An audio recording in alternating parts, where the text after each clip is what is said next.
Business, and it's Liz Marie Desjans. Okay. Yes. Enchanté. Merci beaucoup. Bienvenue.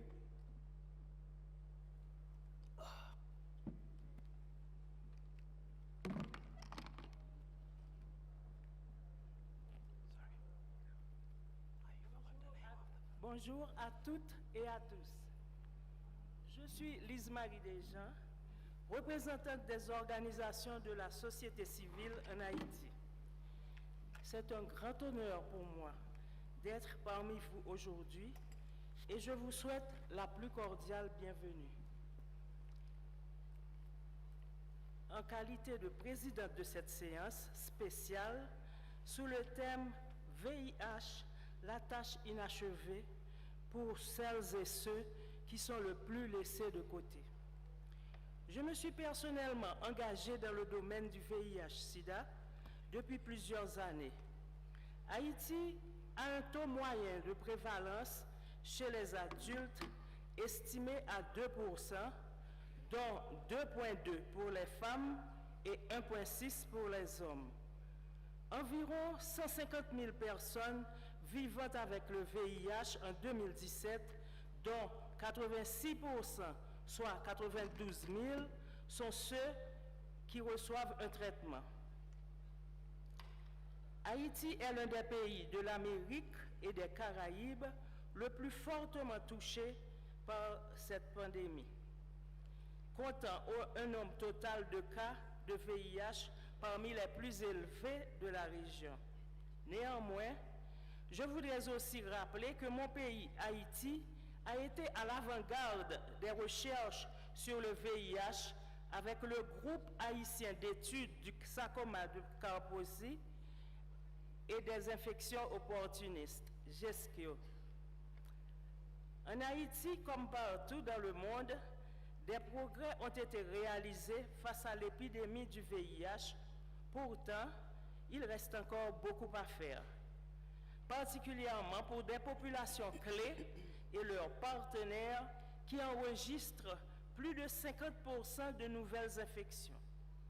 La prévalence du VIH est estimée à 8,7% chez les professionnels du sexe et à 12,9% chez les MSM, c'est-à-dire les hommes ayant des relations sexuelles avec les hommes, selon l'étude de surveillance biologique et comportementale IBBS réalisée en Haïti en 2014. À cette session, nous avons le privilège d'avoir des représentants et des experts de populations et de communautés clés qui nous raconteront leur réalité.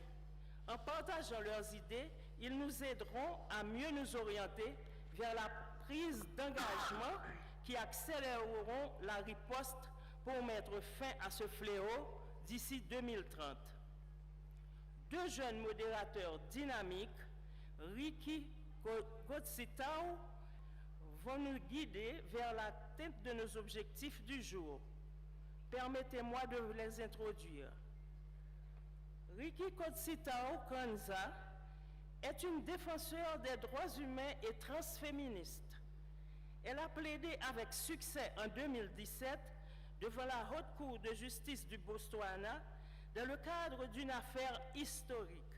Cette lutte était menée pour des protections constitutionnelles permettant aux personnes transsexuelles d'accéder à des marqueurs de genre sur leurs documents d'identité. Ricky est actuellement directrice exécutive de Accountability International, qui s'efforce de tenir les dirigeants responsables de divers engagements. Ricky possède une vaste expérience dans la construction de politiques, mouvements et espaces intersectoriels équitables pour les personnes LGBTQI+, en Afrique. Elle est aussi chercheuse et chroniqueuse dans le journal Botswana Gazette intitulé Queer One. Veuillez accueillir Rick et Mo qui faciliteront cette session.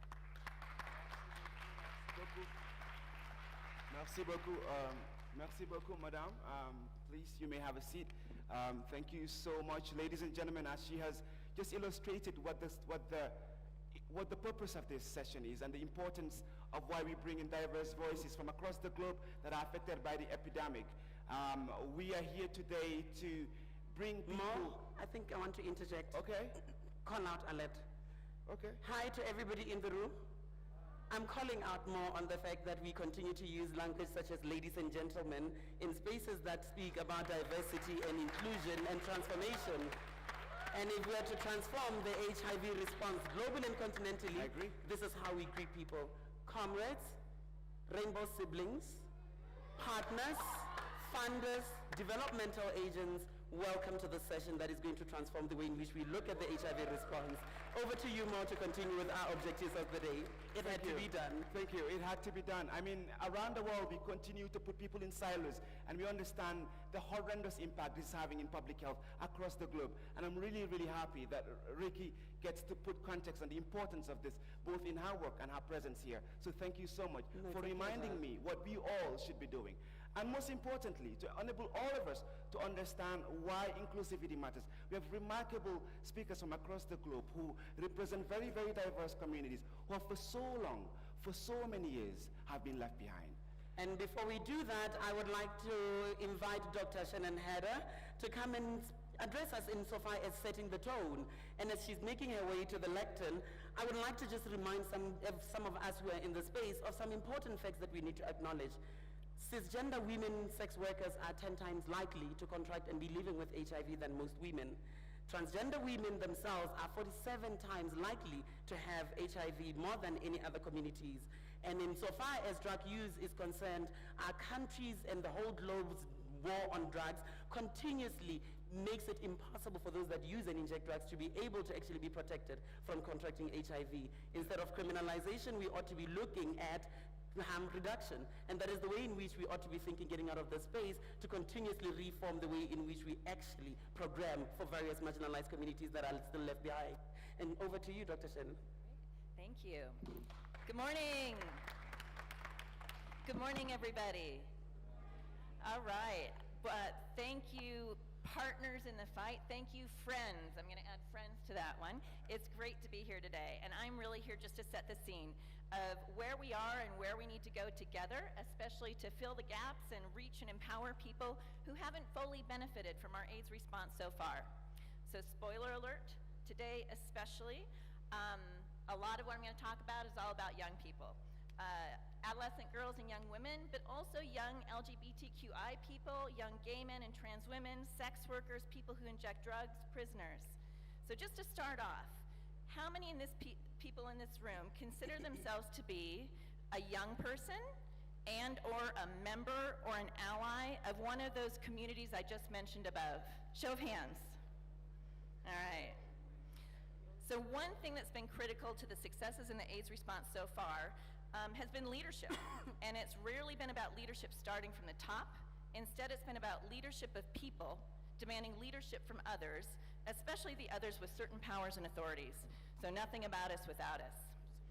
So I think a fitting call at times when we need very much business unusual comes down to sort of lead, follow, or get out of the way.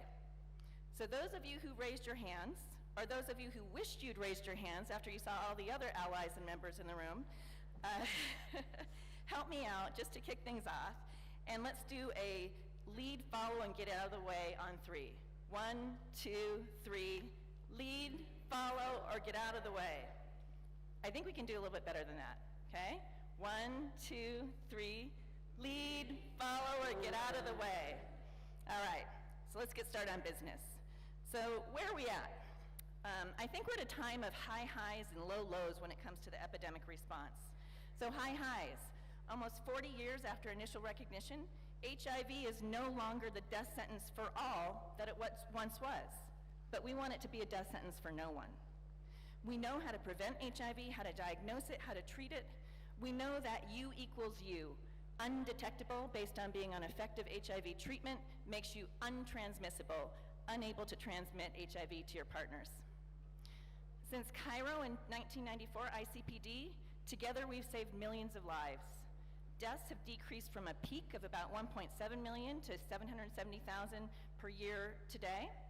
Still the leading cause of death for women aged 15 to 49 years old. Since the early 2000s, we've gone from fewer than 40,000 people on life-saving HIV treatment to over 23.3 million. And new HIV infections that you see on the slide here are indeed falling from a peak of about 2.7 million per year to about 1.7 million new infections per year now. But as you see on that little green dot, this is still far from the fewer than 500,000 new infections per year that we're hoping to see by 2020, that we've committed to see by 2020. And that's because progress is uneven. People and places are left behind. Next slide, please. Progress varies by region. Since 2010, we're going for a 75% reduction by 2020, so we should be at about a 60% reduction in new infections now. Overall, across the world, we've only seen a 13% reduction in new infections among adults. But this varies. So in Eastern and Southern Africa, the region with the highest burden of disease, they've seen the greatest reduction in incidence. But in other areas, like Eastern Europe, we're seeing growing epidemics and rising rates of new infections. Over half of new infections worldwide are now among members of key population groups and their partners, and this is important in every region. 25% of new infections are among members of those communities in Eastern and Southern Africa, and up to 65% in Asia and Pacific. But here's something you don't know is here. We are actually seeing better success among young people than adults.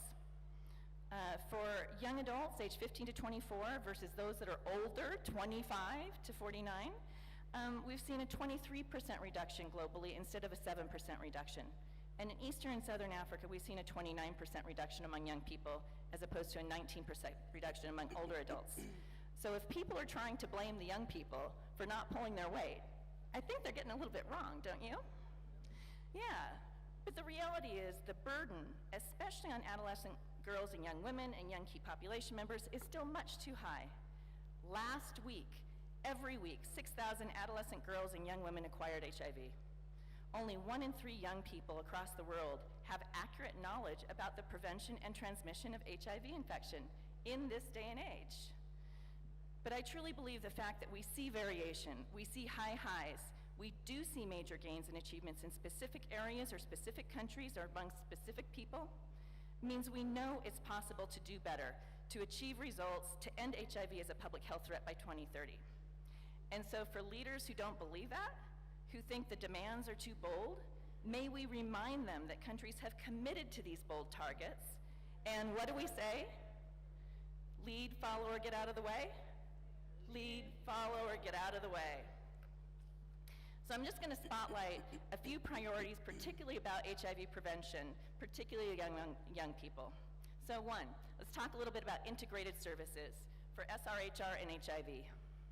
The recent ECHO trial looking at HIV infection among young women in family planning clinics found in settings of what seemed to be reasonable integration of FP and HIV services and good quality, found extremely high rates of HIV infection, 4% per year, higher in some areas than others. So reasonable was clearly not enough for these young women, and it must make us all reconsider. What are the service models that we really need to meet the needs? Not just the what do they include, but the how and where, the who delivers them. For young people beyond the family planning clinics, what do we need for STI services, partner services? To find out, we need to listen to young people and give young people access in ways that work. Age of consent. In countries where the age of consent for HIV testing is 15 years or younger, such as Namibia, teens aged 15 to 18 are nearly 75% more likely to have taken an HIV test in the previous year, and the difference was even higher for girls than for boys. So a shout out on the high highs. Tanzania Parliament yesterday lowered the age of consent for HIV testing to 15 and legalized self-testing. That's great, right? That's progress. But we have far to go. Of countries reporting to UNAIDS, nearly half require parental consent for adolescents to access contraceptives, including condoms, and 3/4 require parental consent for HIV testing. So to decision makers who put too many conditions on young people's access to HIV testing and SRHR services, what do we say? Lead, follow, or get out of the way. New tools. We do have a bunch of new tools. We have self-testing. We have pre-exposure prophylaxis. We have U equals U. But these are all the tools. These are new tools that put the power to know, the power to decide, directly into the hands of people, eliminating gatekeepers. So a shout out. Thailand has incorporated community-based PrEP into its universal health coverage plans and national health insurance. Vietnam has launched a visible national U equals U campaign, and Kenya is leading the continent in the number of people on PrEP.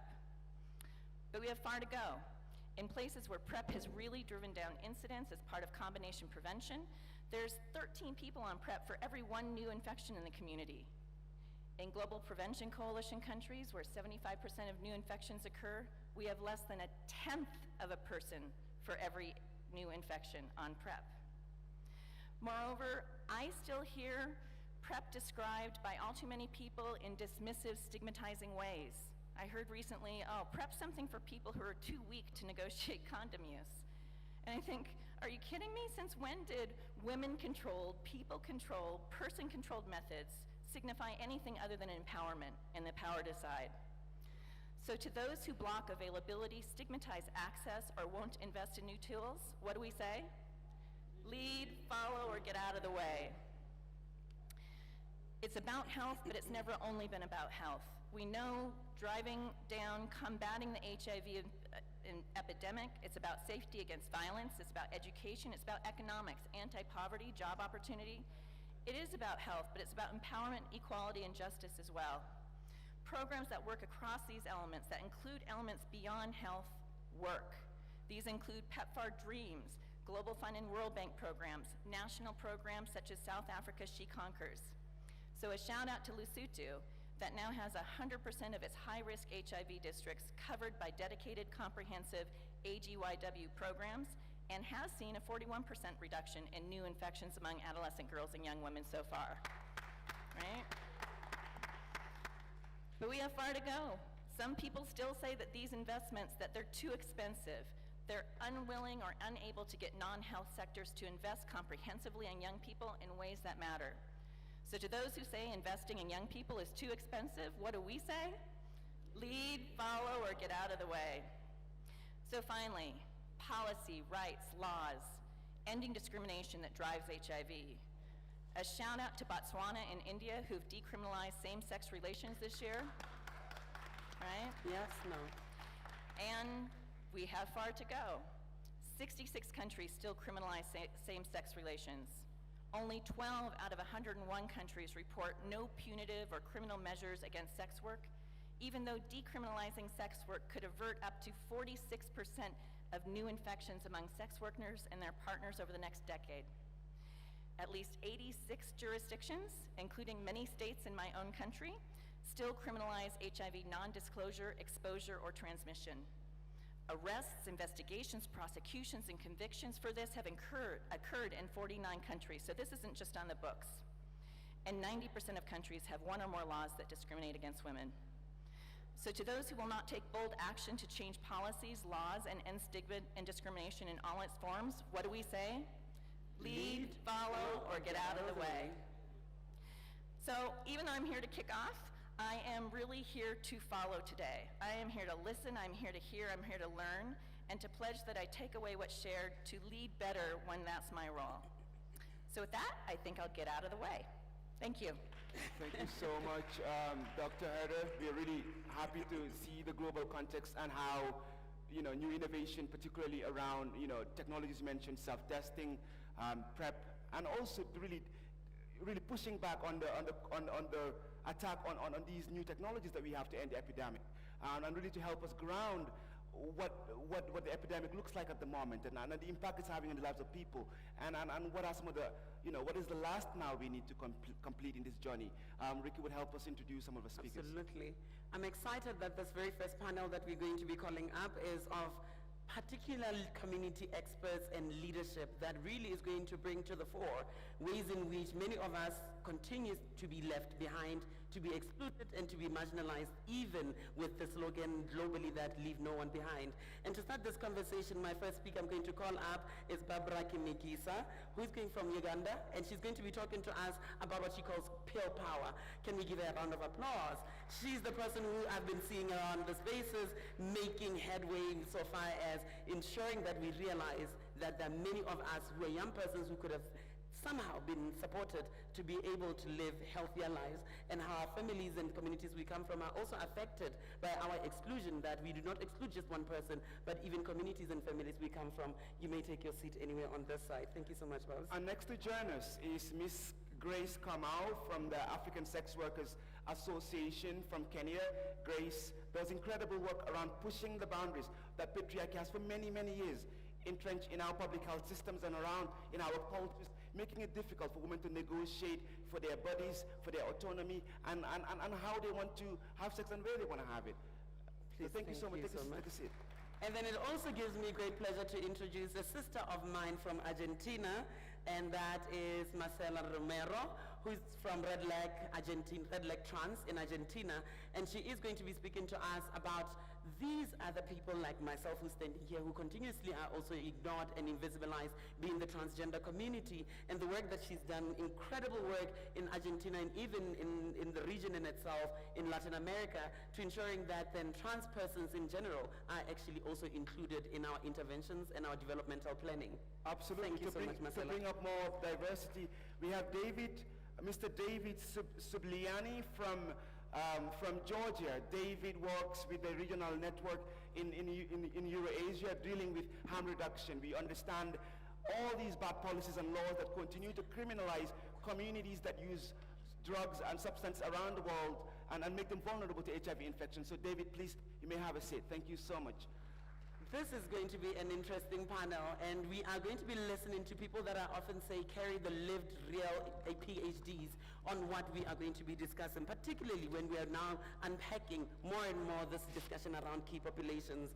And I'm going to be starting off with you, Babs, as I now affectionately call you, to share with us a little bit, because a narrative that you told me that we've shared in preparation for this panel really speaks quite a lot to the ways in which, as individuals who are excluded, who are invisibilized, our families as well have a role to play. It's not just the duty bearers being governments that we ought to be speaking to insofar as ensuring that our developmental agenda and our global health agenda itself is met, but also the families that we come from, the communities that we live in, have a role to play.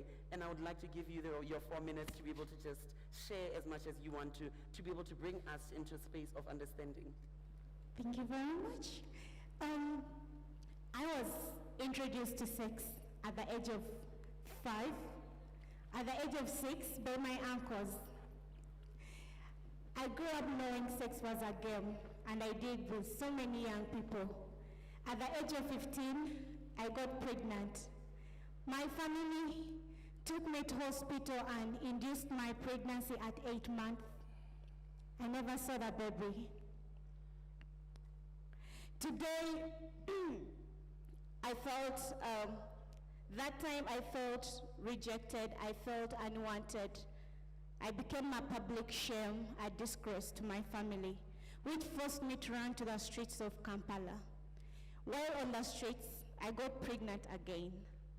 And this time around, on my first antenatal visit, I tested HIV positive.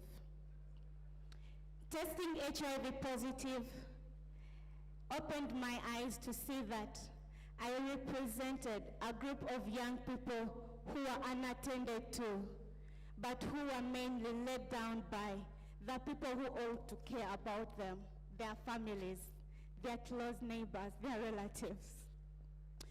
Friends, leaders, comrades, I'd love to ask, let me say, we don't have to wait for another young person to test HIV positive, to get pregnant, to commit suicide, for a mother to be murdered, to act, or to do more. Parents in here and guardians, I'd like us to reflect on our relationships with our children.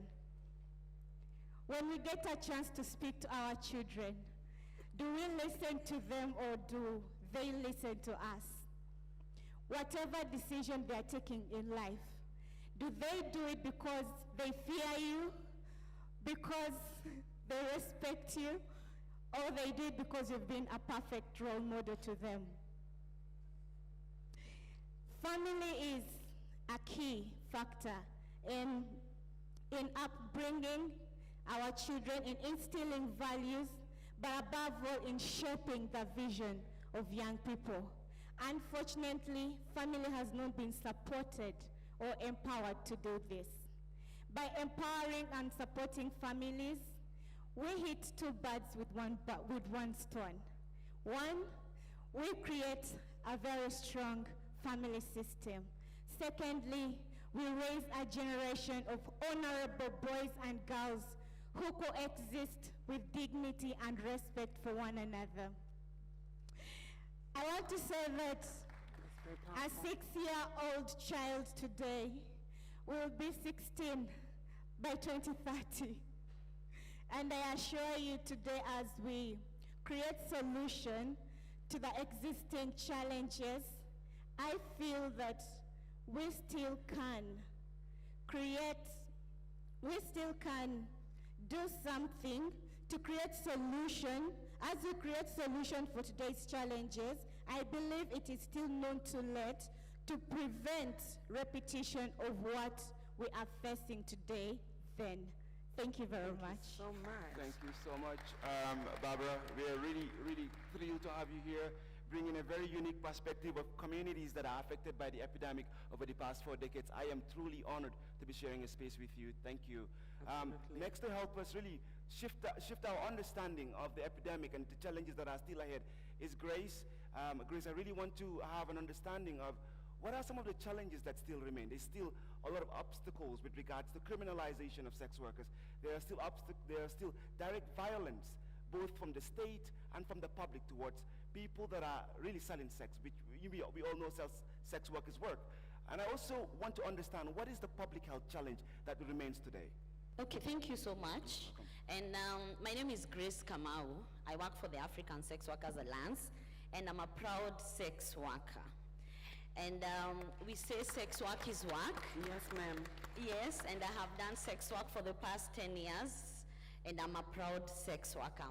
So one of the things that I want to highlight is in Africa, we continue to see criminalization of sex work.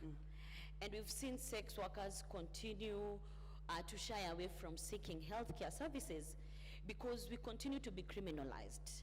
And when we get criminalized, we fear going to access healthcare services until when, and even research has shown that if we decriminalize sex work, we can be able to avert HIV infections by 46%. Until when will we decriminalize sex work? What are we waiting for to decriminalize sex work? And I think another thing is there is a lot of violence among sex workers, and one of the things we've seen as sex workers is we continue to be pushed away even from the women movement because the women movement don't acknowledge sex workers' work and they don't see us as women, and this has pushed us away to a corner where we as sex workers continue to stay alone. We continue to struggle with our issues. So until when will we claim for spaces and continue insisting that we belong to spaces where women belong to? Until when will we sex workers continue to claim for spaces that belong to us? So as sex workers, we continue to say that we are pushed in many spaces, mostly in women movement. So as sex workers, we want to be acknowledged as sex workers. We want government to give us, to acknowledge sex workers' work. One is most of governments have continued to push away sex workers. I want to give an example of Tanzania. We know what is happening in Tanzania. Every day there are raids, every day there are sex workers being arrested. Until when will governments wait for, what are governments waiting for to give us an enabling environment to work in? Indeed. So these are some of the challenges that we face. We continue saying that leaving no one behind. And saying leaving no one behind is including sex workers in spaces in conversations, but we continue to see governments pushing sex workers away, not involving sex workers. And when we say engagement, we see we are engaged not meaningfully, but you're engaged in a very ad hoc way, but it's not engaging meaningfully. So in most of the spaces that you're engaged, you're not engaged meaningfully. And what sex workers we want is meaningful engagement of sex workers in spaces. Indeed. So that we can be able to talk about our lived realities. Indeed. As sex workers, we know where the shoe hurts most, and as communities, we can be able to talk, and we can be able to give issues of what we are facing as sex workers. So another thing is, we sex workers, we are empowered. We can be able to talk about our issues. We don't want to see people talking on our behalf, but we want to talk about the issues that we face as sex workers. So it's time for governments to recognize that we as sex workers, we are here, and we want to be given a space to talk and express ourselves. Thank you so much. Thank you so much for that powerful rendition from you, Grace. As somebody who works for Accountability International, I know that we work quite a lot as well on our Challenging Criminalization Globally project, which ideally is a global project of Accountability International that is looking at the intersecting ways in which criminalization impedes on the very developmental goals that we've set for the globe with the SDGs, as well as even on the African continent with the attainment of Agenda 2063. And I'm excited that I'm going to be bringing in Marcela to speak to this a little bit, because one of the things that continues to be that irks me a little bit is us continuously pushing the agenda of gender equality. And when you look at gender equality versus gender equity, those two they're separate and they're very, very different to each other. And this is why I want to bring in the trans perspective into this conversation, so that then we understand who within communities that we want to actually bring to power are still left behind, and what are the issues pertinent. Marcela?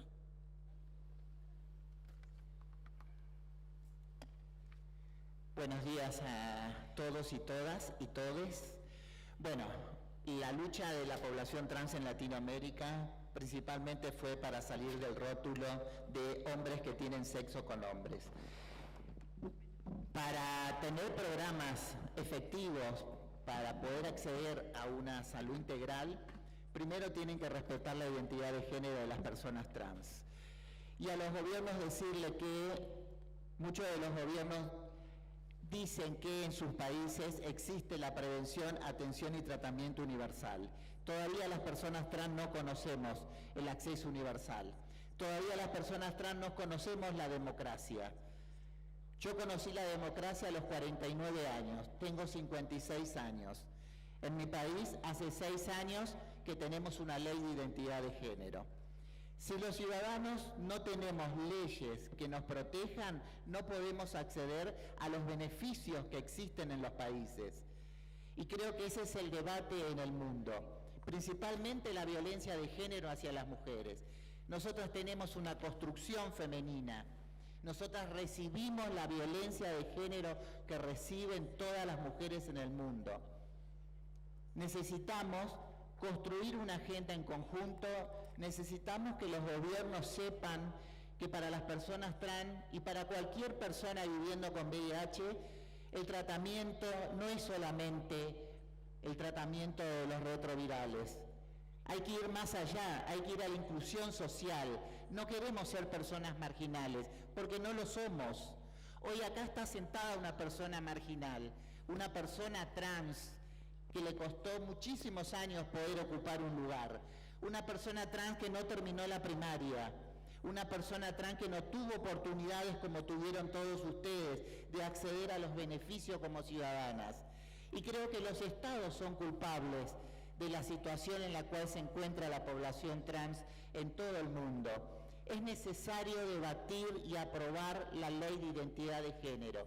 La ley de identidad de género lo que nos da es derechos, es poder ser quien una es y cómo una quiere vivir.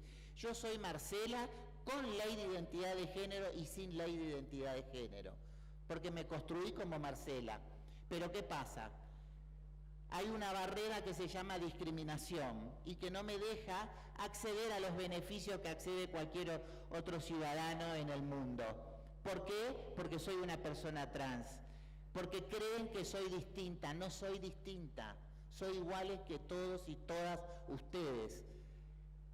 Lo único que hay una discriminación en la cual atrás de esa discriminación están las religiones.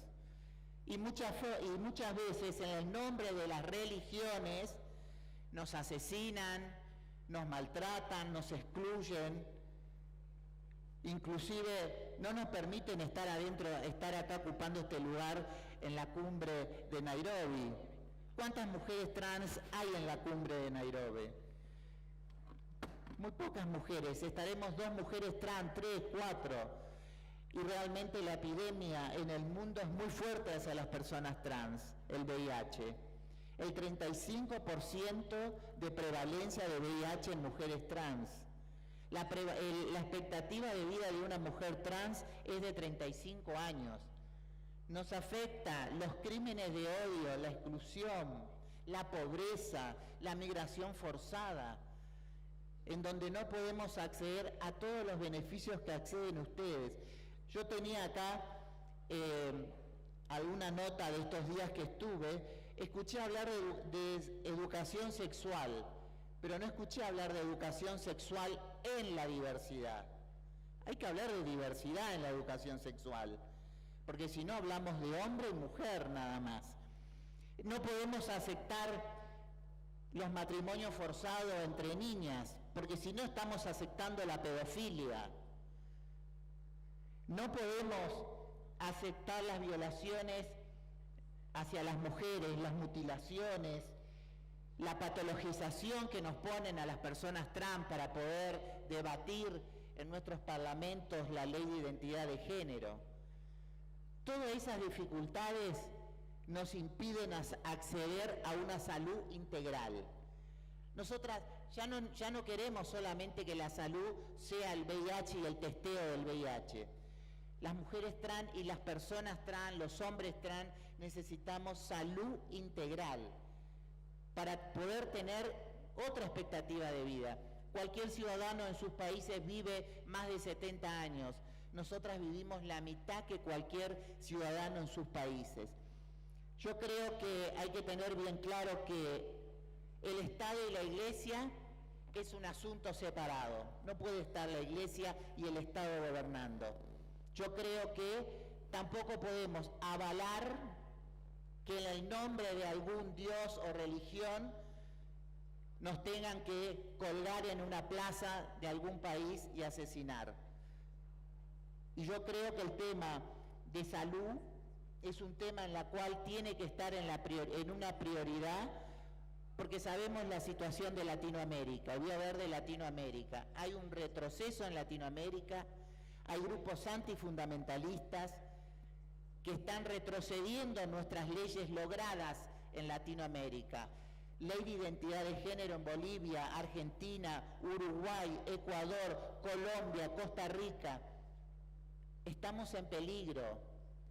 Necesitamos poder reforzar y realmente trabajar la desconstrucción que tenemos las mujeres y los hombres. Basta de machismo, basta de patriarcado. Y yo sé que muchas de las personas que están sentadas acá de los gobiernos y de personas que todavía no saben de qué se trata la cumbre de Nairobi, que no saben que acá venimos a reclamar los derechos de las mujeres y las mujeres vulnerables. Sí. Todavía no nos dan asientos. Yo he recibido empujazos en el aeropuerto, primero los hombres, después las mujeres. Y yo creo que hay que saber bien claro qué es esta cumbre. Merci beaucoup, Marcela. Thank you so much, gracias, Marcela. Marcela. Let it just sink in. Let it just sink in. Absolutely. 30 people, Powerful. trans people around the world have a life expectancy of 35 years. Let that sink in, if that was you. That you were born, and the opportunities to live and thrive are limited to 35. And that is if you are lucky. Let that sink in. And some of the challenges you mentioned that are really leading to this is with regards to criminalization, the brutal assault on human dignity, the deprivation of people to exist and be. To tell us more about how people who inject drugs in Central Asia and Eastern Europe, who comprise of majority of HIV infections in that region, only less than 30% of these individuals have access to the technology, to the healthcare, to the, to the basic commodities that they need to live with dignity and be safe and have a life worth pursuing. David, I really want to understand what are the challenges that exist at the grassroots for a young person who is injecting drugs in let's say, in Kazakhstan, for example, and realize they have HIV. What are the barriers why they're not accessing treatment? What are the legal environments that continue to push them on the ground? Thank you very much. Yeah, I could speak of any given country's experience, but I think that's pretty much the same across the world in most of the countries. And it's nothing new. It's a real challenge for me to say something new that you don't know. We are people who are criminalized across the globe. It's so amazing to look at how similar the problems of within key populations are. The key populations where the HIV infection is so high. When we see the decline in new infections globally, but we see the rise of new infections in key populations, and reasons are the same. That's the criminalization, discrimination. So the person who lives in Kazakhstan injects drugs, or person who lives in Georgia, or person who lives in Kenya, doesn't matter, I can speak of whole world, experience the same problem. We are denied basic services that we need. We're excluded from spaces. We're not allowed to be part of the decision-making bodies in countries to make decisions that would benefit us. In my country, I'm not allowed to be elected in local councils or a parliament, for instance. I wouldn't be allowed to work as a public servant to make influence. As an activist, for instance, I'm pushed continuously by governmental officials to, they try to shut me down. Problems are the same. On the other hand, then what we see is that, the people who inject drugs, they need, sterile equipment, and it's hard to get the sterile equipment. In many countries, and I witnessed it many other places, including Kenya, pharmacy wouldn't give you a sterile equipment, wouldn't sell it if they suspect you're a drug user. There's a lack of harm reduction services who would provide sterile injecting materials to people who use drugs. It's only 99% of people who use drugs across the globe. They live in countries where there's a big scarcity of harm reduction services, basic services like needle and syringe exchange or access to substance therapy.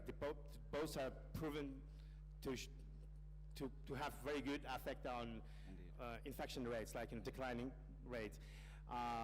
It's only high-income countries where people are enjoying some of those benefits, and yet, if these countries are still criminalizing the drug use, people don't like to take those services much. They try to hide themselves because they will be discriminated, they will be stigmatized, they might be arrested by a policeman.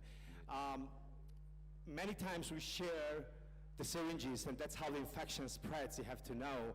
I mean, people who don't use drugs might have might have a difficulty to understand that, but we all eat food, right? And we care about the utensils we use, like the plates and forks. They need to be clean, and that's kind of part of the culture. That's how we try not to acquire some of the infectious diseases.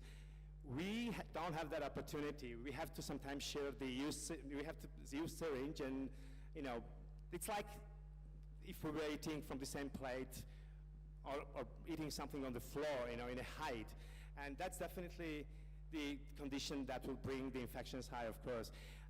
This equation that, we saw the statistics that global decline is there, but in key populations and in people who use drugs, new infections are on the rise, especially in my region, each year. The equation is not very complex to solve. What drives the infection is the criminalization and stigma, and that has to be stopped. And what will help with the situation is the harm reduction. That has to be provided, that has to be funded. Yet, governments across the globe spend $100 billion each year on drug control, on drug policy enforcement, and only $200 million is provided from domestic funding for harm reduction services. There's some good news too, like Global Fund earlier last month got unprecedented amount of money to combat the HIV in key population, but that won't be enough. We need to resolve the political crisis also. I can speak a lot on this, but just to finish, we've seen a lot of conferences, we've spoken a lot about these things, but things aren't changing much. So I thought that one thing each of us could take home from here is the basic message: the punishment doesn't work, and what works is the support and care. So governmental officials, when you go back home, please try to challenge your colleagues and try to, because the situation that we have here is call for action. We've missed the goals, we've missed the targets that were set for 2015. We are going to miss the targets for 2020, and we are going to miss these SDG goals if we do not start acting right now. So my message to be remembered well, I thought that I use this t-shirt now, and I'll take it on so that you remember it well. Yes. Yes, honey, yes. There we go. Thank you. Thank you Thank you so much. Can we give this wonderful experts another round of applause, please? And at this point in time, we are going to ask everybody who is in the room to hold on to your burning questions that you have for all of these speakers, because we still have other leaders who are going to be joining them just in a bit. But before we do that, there's some couple of interventions from the floor that are going to be shared, and one of them that I'm going to ask to share with us is Ms. Heather Doyle from the Global Fund, and looking at global commitments and accountability, because like you heard from all of the speakers here, we have set targets for ourselves, and we continue to miss them. And part and parcel of missing that very mark and target that we set for ourselves is criminalization, which needs to be challenged, broad-based, challenging criminalization of sex work, criminalization of the right of persons who can carry a pregnancy to be able to access abortion services that are safe, the right of every single person to be able to determine their own identity and orientation. Until we get to that point where we have the conversation with our very governments and leaders, that the structural barriers that make it impossible for a woman like myself to be able to access her reproductive rights need to be dealt away with if we are to be able to meet these particular targets. Indeed, Ricky, I really agree with everything that you said. But before we go to Dr. Heather Doyle, we really would like to actually get an intervention from the director of the Kazakh Center for Disease, who is around, who will actually be able to connect what David was saying with what is actually happening in the country of Kazakhstan at the moment. Sir? And then we'll come to you, Heather. Добрый день, дамы и господа. Меня зовут Байсеркин Бауыржан. Я из Казахстана представляю Национальный центр по борьбе и профилактике СПИДа. Good afternoon, everyone. My name is Baurzhan. I am head of the National AIDS Center. Казахстан последовательно реализует меры, международные рекомендации, направленные на сдерживание инфекций и снижение новых случаев. Kazakhstan is following the international commitments, including ICPD commitments on decreasing the HIV rates and fight against HIV. Я остановлюсь только на некоторых положительных моментах. Во-первых, 85% ВИЧ-инфицированных в Казахстане знают свой ВИЧ-статус. И все, кому показана АРТ-терапия, получают антиретросную терапию в рамках гарантированного объема бесплатной медицинской помощи.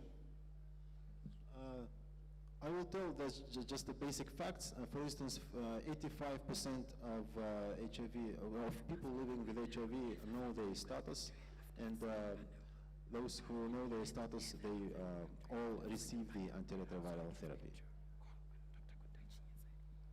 Сегодня у нас регистрируются только единичные случаи вертикального пути передачи ВИЧ-инфекции от матери ребенку. И мы подали документы на сертификацию ВОЗ как территорию, свободную от вертикального пути передачи. Теперь ожидаем экспертов и их приезд в Казахстан. Right now we have a few cases of mother-to-child transmission of HIV, and right now Kazakhstan is considering to apply for the validation of elimination of mother-to-child transmission of HIV to the WHO. Сегодня мы, наверное, одна из немногих стран, которая за счет национального бюджета покрывает все расходы, связанные с АРТ-терапией. И мы реализовали стратегию «Тестируй и лечи». Kazakhstan right now one of a few countries in the region who covers fully from the national budget the antiretroviral therapy and is going to continue. Из национального бюджета финансируются программы по снижению вреда. Мы закупаем презервативы, шприцы, размещаем государственные социальные заказы для работы ВИЧ-спецсервисных неправительственных организаций. Kazakhstan also financing from state budget harm reduction strategies, procure syringes and the condoms and also the therapy for the substance therapy. Безусловно, у нас есть нерешенные дела, которые были высказаны спикерами, но мы их решаем, чтобы никто не остался без внимания. Благодарю за внимание. Of course, we have unfinished business in our agenda, but we work hard to finish agenda and to meet the targets we set. And with the vision of leaving no one behind. Absolutely. Thank you so much, gentlemen from Kazakhstan. We appreciate the incredible work your government is doing for the most vulnerable to ensure that everyone is able to have equitable access to health care and live a dignified life. Next to intervene from the floor is Madam Chienye from Zimbabwe. I hope I said your name right. It's always a struggle with names, but I hope you can tell us a bit about what the work you're doing and how it connects to some of the challenges that currently exist. Thank you, Mo. So the name is Kundai Chinyenze, and thank you for the introduction.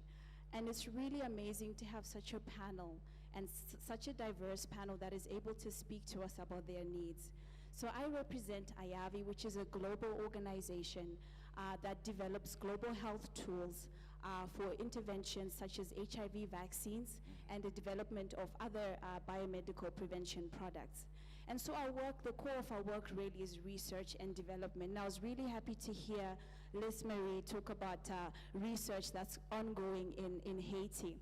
And really some of the key things that we want to address is what are the core needs of the populations for the products that we're trying to develop. And it is important that we engage the diverse populations in the development of these products. Instead of having scientists and epidemiologists sit somewhere and determine what is needed, it is important to begin to engage the different populations so that they can tell us what they need, what they will actually use when it is actually developed. So I was very excited to hear Grace mention we don't want other people to speak on our behalf. And so the core of research and development is saying we want to partner and come to young people and adolescents and say, what products would you like to use? What type of products, if they're available, would you access and would you want to use? Whether it's groups such as female sex workers or MSM populations in Africa. There's a lot of research that has been ongoing across the globe in other parts of the world besides Africa with MSM around HIV prevention products, but very little in Africa.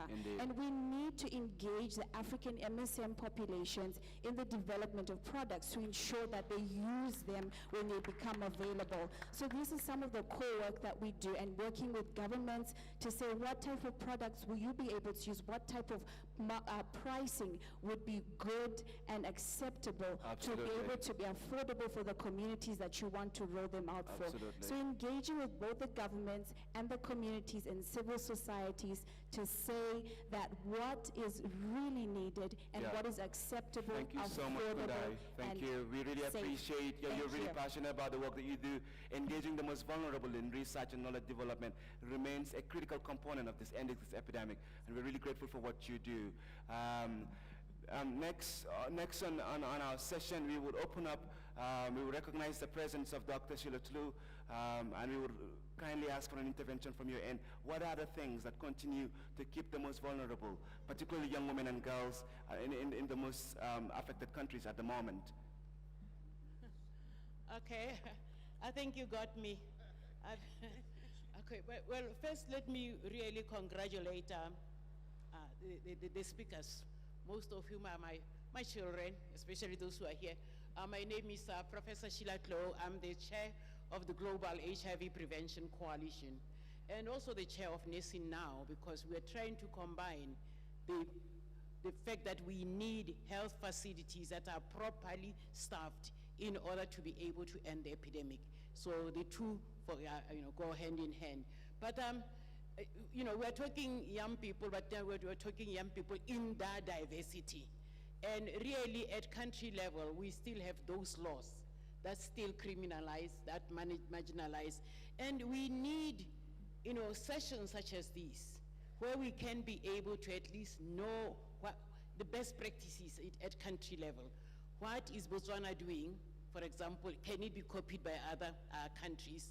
How is it going to be maintained and all that?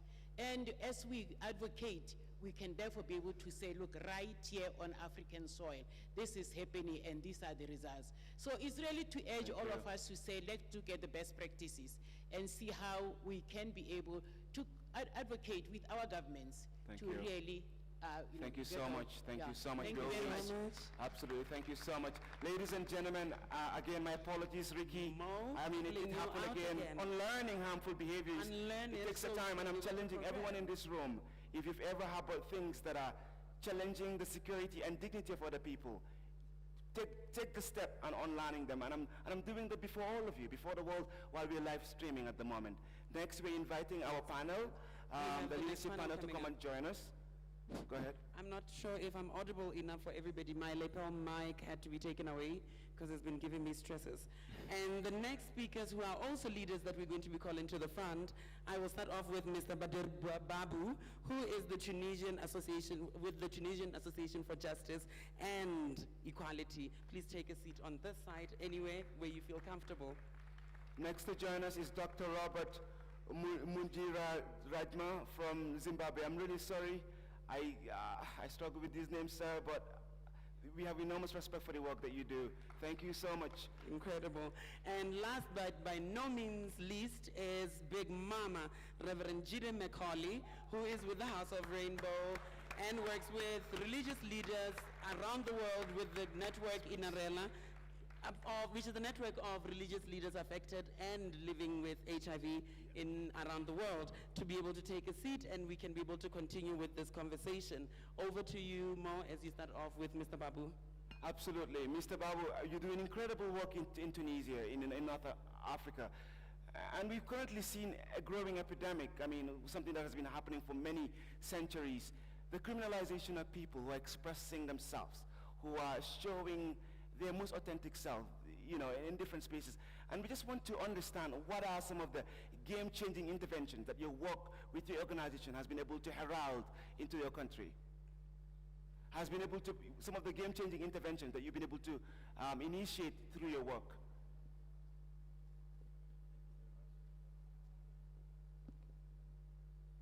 Is the mic working? Okay, I'll get you another mic. Yes. Okay. Yeah. Thank you. No worries. Actually, we have a very tough legal frame in our country and the region, in the MENA region. Most of the countries, like 90% of the countries, are criminalizing the homosexuality. But maybe let me say something extremely important. The first thing that we have to say is we need to talk about things that I don't know if you can say it in French, and if there is any translation about this. Please express it in the language you're most comfortable. We have translations. En fait, je voulais dire que pour commencer le débat, il faut qu'on parle des choses qui fâchent. Quand on parle des choses qui fâchent, dans la région MENA, donc toutes ces lois, en fait, donc ce sont les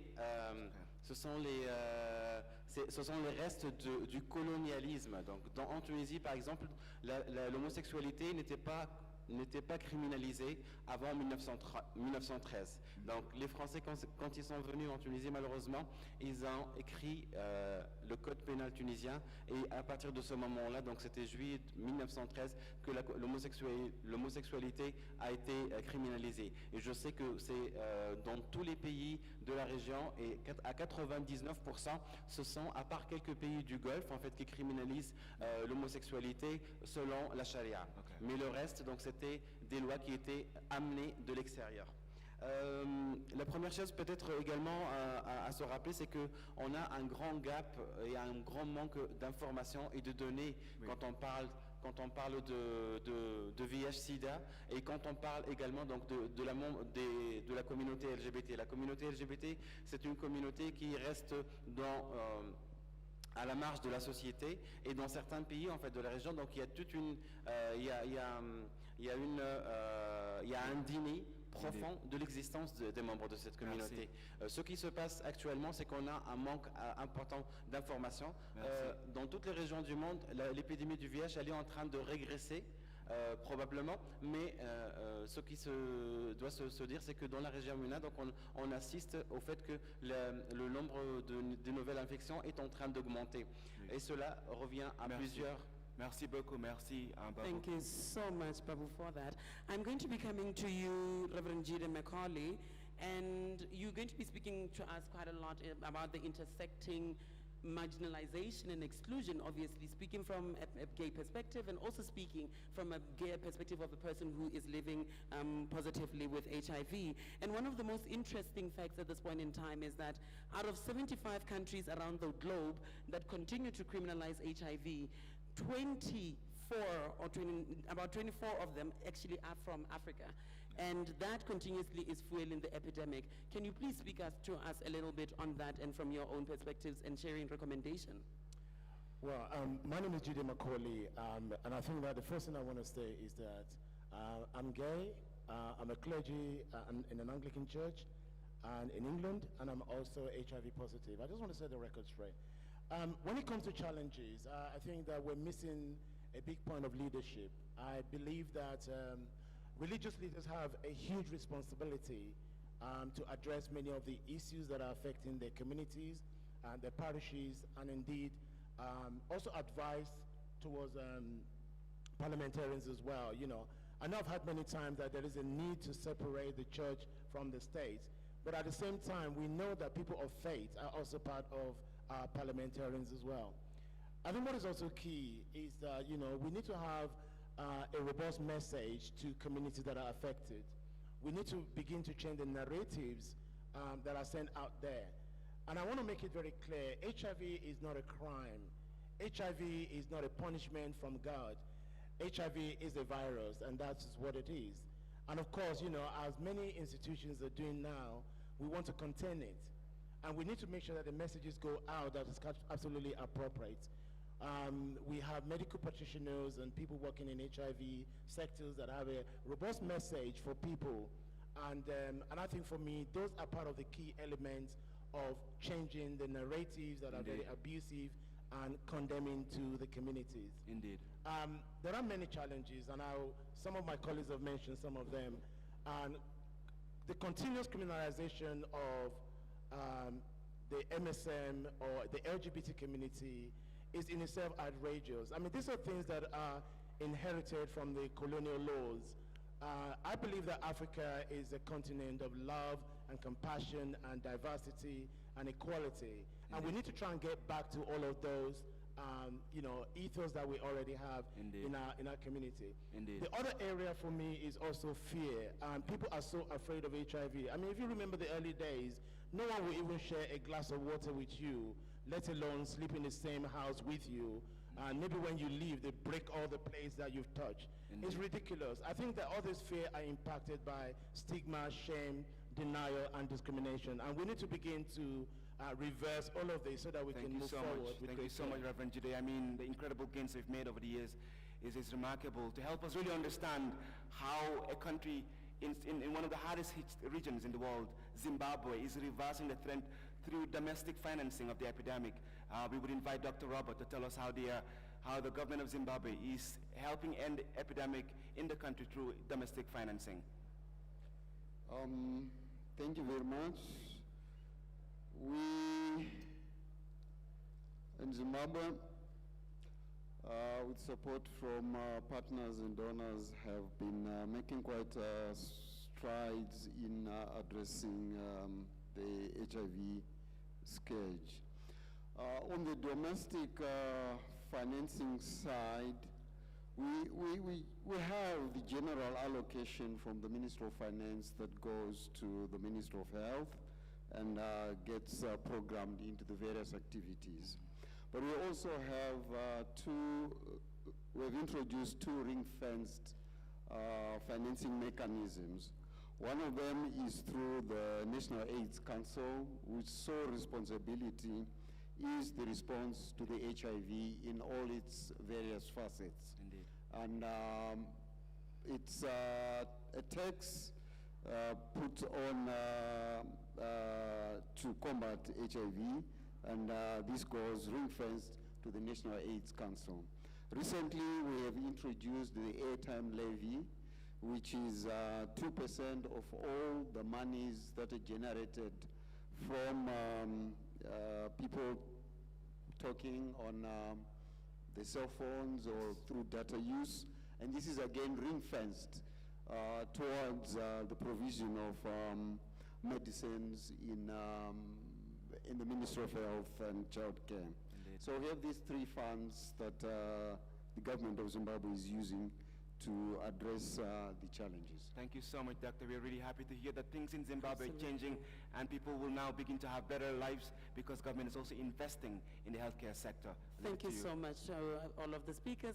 I'm still going to now come back to you, Heather Doyle, from the Global Fund, to speak to us a little bit around commitments and accountability. That's my bread and butter right there. For 2 minutes, please. We're a bit running out of time, madam. Hi, good morning. Am I on? Yeah. I'm Heather Doyle with the Global Fund to Fight AIDS, TB, and Malaria. And first, I just want to thank the organizers for this session, this hugely important session, and also to thank the experts and leaders that have heard today. Some of the things that have really spoken to me have been the words around the dignity, meaningful engagement, equality, and I just want to thank you for really highlighting those issues for us. The Global Fund, for those who don't know, we fund on 3-year cycles, and about a month ago we had a replenishment, which raised an unprecedented $14 billion to end the epidemics of HIV, tuberculosis, and malaria. So obviously a huge responsibility, a huge vote of confidence from the donors who support us and the communities that support us. But when I say the us, I really mean the us, the all of us, because the Global Fund is not a secretariat sitting in Geneva. The Global Fund is really a country-based mechanism that relies on involvement from everyone, from civil society, from communities, from governments, from donors, to engage and to drive and shape these investments and to really respond to the issues that we heard today if we're going to be effective. We've also heard leaders from governments like Zimbabwe, Kazakhstan, talking about domestic financing, and we are hoping that's another area that we see a lot more of, ensuring that communities are able to get the funds that they need through mechanisms like social contracting. And about accountability, so we have a leader in the accountability field here. To speak to that a little bit, it is hugely important that communities hold the Global Fund and governments who are working with the Global Fund accountable to what we're investing in. Indeed. And I really invite people to engage, even as complicated as the Global Fund space can be, and as political as it can be, it is hugely important that people engage in that space in a meaningful way and that they hold us accountable to that and hold governments accountable. Thank you so much, Heather. Thank you so much, Heather. Thank you, we appreciate Wonderful. that. I'm just wondering if the Minister of Health for Central African Republic is around. We would appreciate an intervention from the Minister of Health of Central Africa. Okay, it seems like the Minister of Health from Central Africa is not around. We would take 2 questions maybe from the public. Is there anything that is burning, please? Antonio? Do we have roving mics? A quick question, please. Buenas, hola, soy Antonio de Ecuador. Me gustaría agregar un detalle a la mesa. Estamos hablando mucho sobre diversidad y me encanta, pero también me gustaría poder añadir el tema de interseccionalidad. Lo que pasa es que la compañera sabrá que en Latinoamérica hay un tema muy grave de racismo y de hecho las poblaciones negras en mi país son las más afectadas por VIH y esto tiene que ver con la interseccionalidad, ya que si sumamos más vulnerabilidades a las personas como la pobreza, el racismo que sufren las personas negras en mi país, el racismo que sufren las personas indígenas en mi país, también si sumamos el sexismo que sufren las mujeres en el país, todas estas vulnerabilidades juntas, sumémosles VIH, tienen mucha más vulnerabilidad y en ese sentido me gustaría tomar la palabra de las personas que han intervenido, que en su mayoría son personas negras, y estoy muy contento de escuchar cómo se expresan de una manera muy fuerte sobre el asunto. Me gustaría que nos puedan dar Thank you so much. un mensaje para la comunidad latinoamericana y muchas gracias. Thank you so Thank much. you. I Stay think I another saw hand. Eustace hand. Yes. There we go. My name is Eustace Eisfeld. I work with HIVOS. I'm also a gay trans man. And I just wanted to draw your attention to one number. Today we learned that the 40th trans woman was murdered in Honduras. That means that 1 in every 600 trans women in Honduras was murdered this year alone, and the year's not even over. How that is not contributing to HIV, I mean, it is. We have to take into account when we want to fight HIV the circumstances in which those people most affected are living, and that means that the interventions also have to take into account the extreme discrimination and violence that trans people, especially trans women of color, that drug users, that sex workers are facing. And that has to be integral in the response, and that has to be acknowledged by governments, that has to be acknowledged by the Global Fund, that has to be reflected in numbers. Thank you so much. Visibility matters. Any other person wants to ask a question? Julian, please. The lady behind you. Hi everyone, my name is Juliet Mpande. I work with the African Men for Sexual Health and Rights, AMSHA. My intervention is practically on funding and financing. I heard from the Global Fund about how they've managed to raise 14 billion. How much of that is actually going directly to communities? And understanding and appreciating the Global Fund's decision to defund regional organizations, which were the direct supporters of criminalized communities in country. And what are they going to do to make sure that they're holding states accountable and ensuring that they're funding communities and the people who are actually left behind are actually carried along in the process? Indeed. Thank you so much, Juliet. Does anyone have a question towards the panelists? We just take 2 more and we would go back. I see one right at the back, Mo, just behind the All right. person holding Someone with the mic, please. The mic. Hello everyone, my name is Mary Liz Biugwa, a Kenyan LGBTIQ human rights activist. And given us we are in a meeting where we are discussing population numbers and how we can plan better for those populations, my question that I would like to ask is that Kenya just came out of a census period, and through that period, while we had all other things covered, we never had things to do with people belonging to the LGBTIQ community being censored. And that means when it comes to planning in terms of even dealing with HIV infections, it becomes very complicated. And so what are some of the recommendations probably that can go towards ensuring that we have governments that are very keen on ensuring that they gather proper statistics Thank you so much. that would lead to proper planning? Thank you. How can we ensure that everyone is counted and accounted for? One last question and we'll go to the panel and close. Anyone else? All right, we'll go to the panel. Who is comfortable taking up the question? How do we account for communities that are diverse in development and planning? Anybody feel free to? Yeah, I would, my Kazakh colleagues already have left, but just wanted to respond to what he said. I mean, noting happily what he said, that state is funding more and more, but I had very recently issues from Kazakh community reporting issues accessing the substitution therapy and needle exchange, especially women who use drugs and who inject drugs, who are left behind all the time. So we always have to double check with communities, and that's not only with drug as a community, but that concerns to other communities also that we're talking about. I think, in response to the question for a friend from Kenya, I think that the first thing I believe, or not just the first thing, one of the important things that I think that Kenya and the rest of Africa can do is actually to go through a law reforms to change some of the inequality and unjust laws. And I think that they can do that by decriminalizing homosexuality to start with, so that we can be free to live our lives.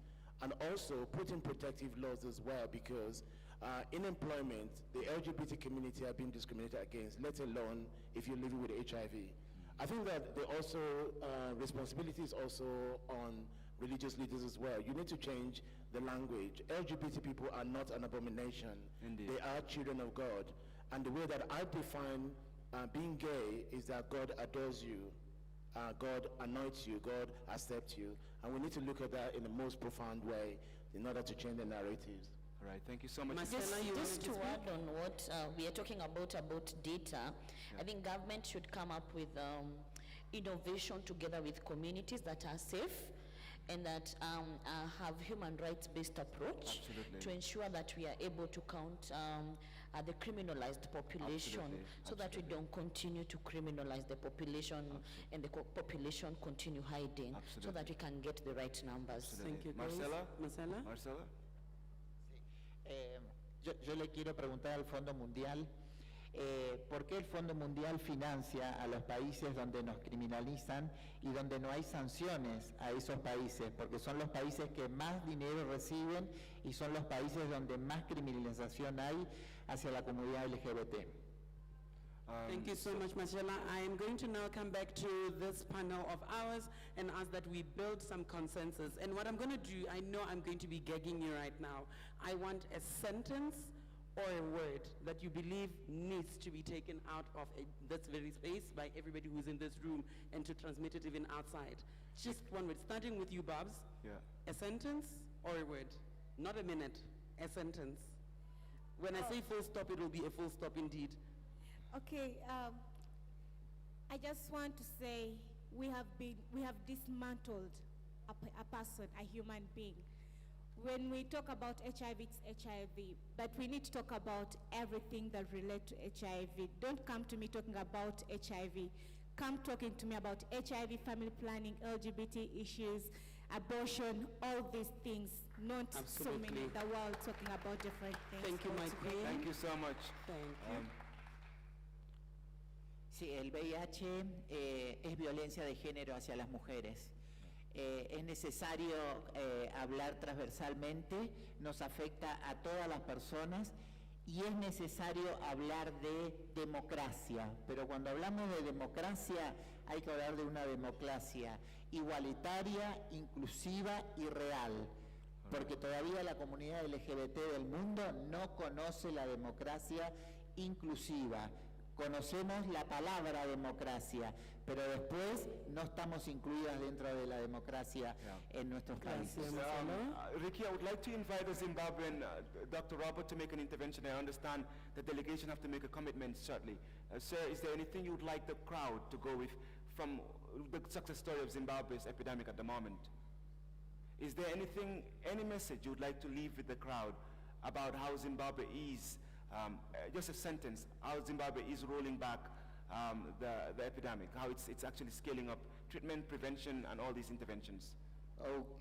We are on a journey. Okay. And I think we need to be able to leave no one behind, to carry everyone with us. So leave no one behind. As we move towards the goals and objectives of ICPD Thank and you so SDGs. Much. Thank you so much, sir. Babu, you've been quiet for a while. I would like to actually hear from you.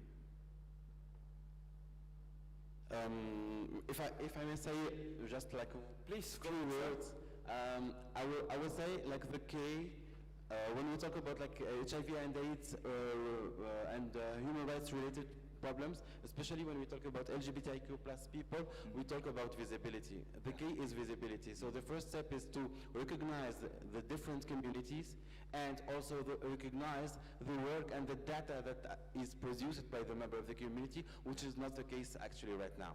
Absolutely. Visibility and recognition. David, is there anything you would like to share quickly? Yeah, I said support, don't punish. I know I'm not borrow another slogan from Eurasian Harm Reduction Association, chase the virus, not people, please, because what you're doing, the government is their government, you're chasing us, not virus. And if you are serious about SDG goals for 2030, there's no way you're going to get them if you continue chasing gas. Thank you so much. I would like to invite Dr. Shannon Hedder to join us, and Madam Marie-Lise, the Honorable former Minister of Haiti, to come and, she'll be summing up what she really learned from this as the Deputy Executive Director of the UNAIDS, and she will be doing the closing remark for us. So, to you first, Madam, is it s'il vous plaît? Well, thank you. Thank you. You left me out. I think I learned so much and I'm still digesting all of it, but I think a few themes came out so consistently across the different speakers. Number one, decriminalization. Bader mentioned post-colonial laws that have no business in the region from the beginning. David mentioned, unfortunately, the thing that connects key populations vulnerable to HIV across the world, and we should call to support, not punish, to chase the virus, not people. Grace and Marcela also mentioned this as a huge, major impediment to getting what needs to be done. But we also heard the power of positive laws. We heard Dr. Robert from Zimbabwe talk about the Zimbabwe AIDS levy that has stayed at a 2% in good economic times and in bad economic times. It's remained a commitment to the people. Marcela talked about the power of a positive gender identity law to support and to protect. And we heard from G-Day, Reverend G-Day, the positive examples and supports that can come and should come from the faith community. And we heard from Barbara the aspiration for positive family supports so that we can raise a generation of boys and girls who I think she mentioned will treat each other with dignity and respect. And I think that dignity and respect came out very clearly across the panel. We also heard huge calls for solidarity. Solidarity, I think Grace said it very well, that sex workers and all women need to be welcome into women's spaces. Gender-based violence and gender identity violence needs to be seen as a problem for all women and all people. And as part of that, we talked about, legal precedents and stuff, but we also need to make sure that perpetrators of those violence are found, are investigated, are prosecuted, and punished. Indeed. And I think finally what came out both from the floor, but also in the last remarks, is the power of intersectionality, that every person has multiple parts of their identity, and we don't need to dismantle the person. We need to find better and better ways to provide unified supports for unified people. So, thank you so much, everybody. Dr. Shannon. Thank you. You picked Grace, that up.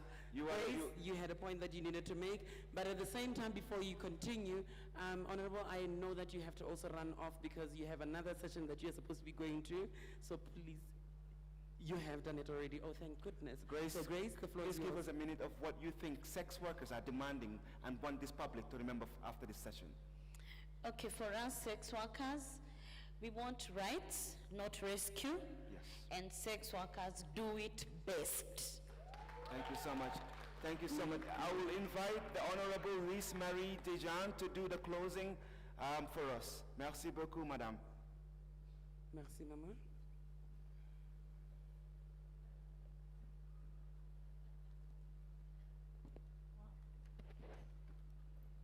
Quelle session émouvante. J'en suis enrichi d'idées et inspiré pour la suite de mon engagement.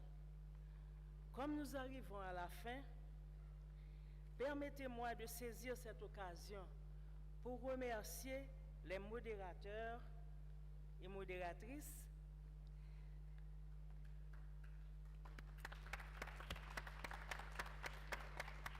qui nous ont maintenus sur la bonne voie. Ce sont deux jeunes dynamiques qui personnellement me donnent encore plus d'espoir dans l'avenir. Je voudrais profiter de cette occasion pour féliciter vivement La nouvelle directrice exécutive de NUCIDA, Madame Winnie Bianima, dont l'expérience très riche en leadership politique, engagement humanitaire et développement durable contribuera à accélérer la riposte au VIH, notamment dans les pays les plus touchés. Merci à la directrice exécutive adjointe de NUCIDA, Madame Shannon Hader, de nous avoir tracé une image globale aussi claire de la situation de l'épidémie et d'avoir fait ressortir les points clés issus de ce dialogue. Merci aux représentants de toutes les diverses communautés de nous avoir aidés à appréhender leur vécu d'une manière honnête qui nous a tellement inspirés. Vous avez démontré que nous vivons encore dans un monde plein de stigmatisation et de discrimination. En tant qu'haïtienne, je vous comprends tellement, particulièrement pour avoir été discriminée au début de la pandémie. Il nous faut en finir avec les excès de complaisance et faire davantage. Merci à nos experts, ministres, leaders religieux et société civile. Merci à vous, le public, pour avoir participé et rendu la session encore plus vivante. Pour nous toutes et tous, il est clair que nous n'arriverons pas à mettre fin au sida si certaines populations restent marginalisées, mal desservies et discriminées. Nous espérons que les résultats du sommet de Nairobi reflèteront des engagements clairs sur le VIH et que s'y retrouveront également nos propres engagements et actions après que nous aurons quitté cette salle. Nous sommes tous et toutes des leaders à part entière.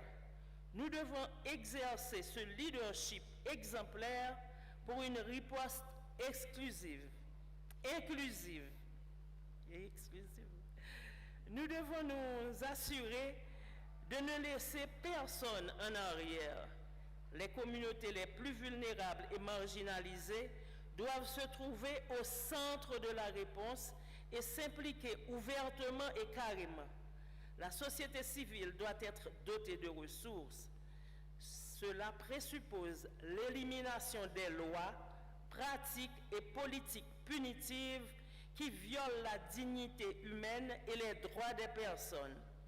Cela présuppose également qu'il faut s'assurer que les systèmes de santé soient en mesure de fournir des services de qualité, dans la dignité et le respect à quiconque a besoin de traitement, de prévention et de soins. Renouvelons notre promesse de sortir de notre zone de confort et engageons-nous pour une réponse inclusive pour en finir avec le sida et ne laisser personne en arrière. Merci. And on my end, there's just a small little tiny tool I would like to give everybody who is involved in programming around HIV and even developmental agenda setting. One important element of how we can be able to reach the trans community, provide services that are gender affirming. Simple as that. That is how we attract and we retain transgender diverse persons onto programs. And secondly, we cannot continue to push the ICPD agenda, the SDGs agenda, without addressing the structural barriers, many of them that come with the legislative framework and policy framework that continuously excludes a whole lot of us from interventions that are set and even services that are tailored for every single person. We're moving towards UHC with our new declaration on universal health coverage, and it cannot be attainable if these very structural barriers are not dealt away with. And with that, thank you to every single person who's been with us in this room, and to our powerful, powerful speakers on this panel. Thank you, Can everyone. I ask that we take a picture, please? Thank you, In a please. youthful way, we can even do a selfie. Thank you so much. Thank you, everyone. I wish you a pleasant day and the rest of the conference.